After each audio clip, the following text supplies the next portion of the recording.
Shamatha, the Practice of Tranquility, chapter by Sakyong, Mipham. The untrained mind is like a wild horse. It runs away when we try to find it, shies when we try to approach it. If we can find a way to ride it, it takes off with the bit in its teeth and finally throws us right into the mud. There is potential for communication and rapport between horse and rider, between mind and self. But the horse needs to be trained to be a willing participant in that relationship. We train our mind with Shamatha practice, the simplest form of sitting meditation. Shamatha is a Sanskrit word that means peacefully abiding. Like all types of meditation, it rests upon two basic principles, known in Tibetan as Ngotro and Gom. Ngotro refers to being introduced to the object of meditation, while Gom is becoming familiar. In Shamatha practice, we are introduced to and we become familiar with the simple act of breathing. This is our object of concentration, the place we return to again and again when the mind has run off and we find ourselves clutching the horse's neck, hoping we won't end up too far from home. Why practice Shamatha? Meditation is based on the premise that the natural state of the mind is calm and clear. It provides a way to train our mind to settle into this state. Our first reason for meditating might be that we want some freedom from our agitated mind. We want to discover the basic goodness of our natural mind. To do this requires us first to slow down and experience our mind as it is. In the process, we get to know how our mind works. We see that wherever the mind is abiding, in anger, in desire, in jealousy, or in peace, that is where we are also abiding. We begin to see that we have a choice in the matter. We do not have to act on the whim of every thought. We can abide peacefully. Meditation is a way to slow down and see how our mind works. The untrained mind is weak and inflexible. It lives in a zone of comfort. When the boundaries of that zone are challenged, it reacts by becoming more rigid. In contrast, the trained mind is strong, flexible, and workable. Because it can stretch beyond where it feels comfortable, it is responsive, not reactive to challenges. Through Shamatha, we can train our mind to be flexible and tuned in to what's happening now. We can apply this workable mind in all aspects of our lives, including our livelihood, our relationships, and our spiritual path. So, another reason to meditate is to develop a strong, supple mind that we can put to work. It's easy to associate meditation with spirituality because when we experience a moment of peacefully abiding, it seems so far out. Our mind is no longer drifting, thinking about a million things. The sun comes up, or a beautiful breeze comes along, and all of a sudden we feel the breeze and we are completely in tune. We think, that's a very spiritual experience, at least worth a poem or a letter home. Yet all that's happening is that for a moment we are in tune with our mind. Our mind is present and harmonious. Before we were so busy and bewildered that we didn't even notice the breeze. Our mind couldn't even stay put long enough to watch the sun come up, which takes 2.5 minutes. Now we can keep it in place long enough to acknowledge and appreciate our surroundings. Now we are really here. This has nothing to do with religion or a spiritual path. It has everything to do with simply being human. Preparing to practice.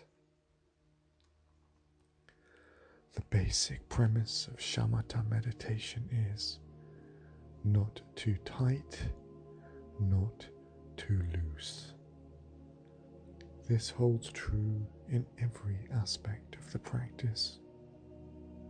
Finding the right environment, preparing our mind and body to meditate, holding our posture, noticing thoughts and emotions, and bringing our mind back to the breath. The instructions are very clear, and we should follow them as precisely as possible. Some gentleness is also necessary, or else meditation becomes a way in which we're trying to measure up against a hopeless ideal. It's important not to expect perfection or get hooked on the finer points of the instruction. The practice takes consistent effort, and it can also be joyful. One of the simple things that we can do is to create a good environment for practice. A place that is comfortable, quiet, and clean. A corner of your room that feels uplifted and spacious and private is a good enough place. It's unproductive to get caught up in chasing your idea of the perfect place to meditate. Some people from the city will go into the mountains to meditate in peace, only to find that the crickets and the birds won't shut up. Timing is also important. Decide on a regular time to practice each day and try to stick with it. A 10-minute period in the morning is a good place to begin. The more consistent you can be in keeping to the routine, the better. Planning is another element. It's better not to just sit down and hope for the best. If you plop down on your seat straight from the office or right after an argument, You may spend the whole session trying to slow down enough, even to remember that you're meditating. If you're agitated, a slow walk might be in order. If you're drowsy, a cool shower before beginning the session might help. It can be inspiring to read a little about meditation first, as a reminder of why you're practicing. Working with yourself in ways like this is intelligent and can create the proper mind and body for good practice. But remember, preparation is not meditation, it's just preparation. Half the challenge of meditation is simply getting to your seat. At the beginning of a session, you may suddenly discover that you have more important things to do, housework to complete, or phone calls to make, or emails to write. One way to work with this kind of procrastination is to build a routine around preliminary stretching or walking before your session. This gives you a way to ease into it by softening your body and mind before you begin meditating.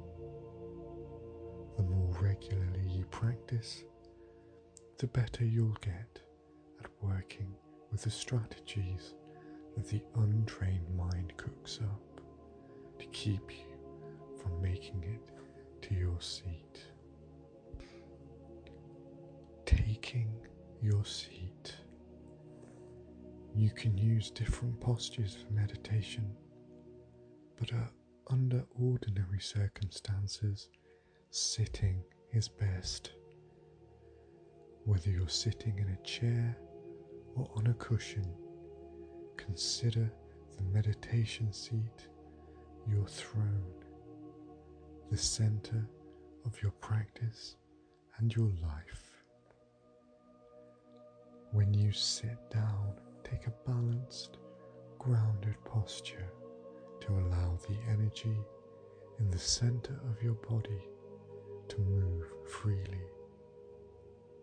If you're on a cushion, sit with your legs loosely crossed. If you're in a chair, keep your legs uncrossed and your feet flat on the floor. Imagine that a string attached to the top of your head is pulling you upright. Let your body settle around your erect spine. Place your hands on your thighs in a place not so far forward that it begins to pull your shoulders down, nor so far back that your shoulders contract and pinch the spine. If the fingers are close and relaxed, not spread out in a grip as if you can't let yourself go. Tuck your chin in and relax your jaw. The tongue is also relaxed, resting against your upper teeth. Your mouth is ever so slightly open. Your gaze is downward, with the eyelids almost half shut. The eyes are not looking, the eyes just see. It is the same with sound. We aren't listening, but we do hear. In other words, we're not focusing with our senses. Slouching impairs your breathing, which directly affects the mind. If you slump, you'll be struggling with your body at the same time that you're trying to train your mind. What you want to be doing is the opposite, synchronizing your body and mind. When the focus is wavering, check your posture. Bring yourself back to the upright position. Imagine the string pulling your spine up straight, and relax your body around it.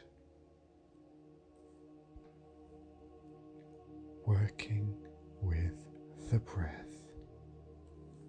Our minds usually jump wildly from thought to thought. We replay the past. We fantasize about the future. In meditation, we place our mind on an object and keep it there. In Shamatha meditation, the object is the simple act of breathing. The breath represents being alive in the immediacy of the moment. Using the breathing as an object of meditation is especially good for calming a busy mind. The steady flow of the breath soothes the mind and allows for steadiness and relaxation. This is ordinary breathing. Nothing is exaggerated. One simple technique is to count the in and out cycles of breathing from 1 to 21. We breathe in and then out. 1.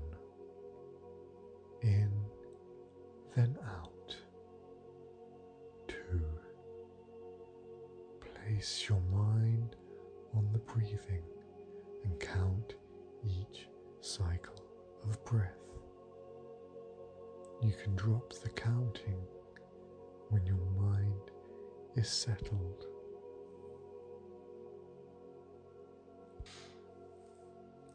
Gathering the mind. As you focus on the breath, you'll notice the various thoughts and emotions arise. When this happens, acknowledge that you are thinking and return your focus to the breath. In focusing, you are bringing yourself back to attention. You are centering yourself in your mind and placing that mind on the breath. You are slowly settling. You are gradually slowing the mind. When you first begin to do this, the movement of thoughts may feel like a rushing waterfall. But as you continue to apply the technique of recognizing thoughts and returning your focus to the breath, the torrent slows down to a river, then to a meandering stream, which eventually flows into a deep, calm ocean.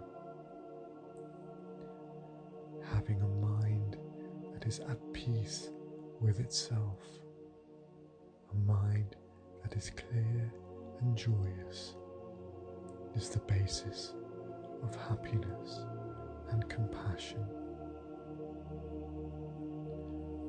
For the movement of the mind to slow down, this takes long, consistent practice. A good practice is one that we keep doing 10 minutes a day, year after year, through ups and through downs. Slowly we become familiar with the natural stability, strength and clarity of the mind. It becomes natural to return to that place place. We let go of our conceptual ideas about it. We can relax there and enjoy it. We begin to let this natural state of basic goodness infuse our entire life. Meditation practice predates Buddhism and all of the world religions. It has lasted through the centuries because it is direct, potent, and effective. If meditation becomes part of your life, please consider seeking further instruction from an experienced meditator. It might also be helpful to become part of a community of practitioners. I have learned these instructions from my teachers, and I'm glad to pass them on to you. May these instructions bring natural, calm, abiding into your life. Having a mind that is at peace with itself, a mind that is clear and joyous, is the basis of happiness and compassion.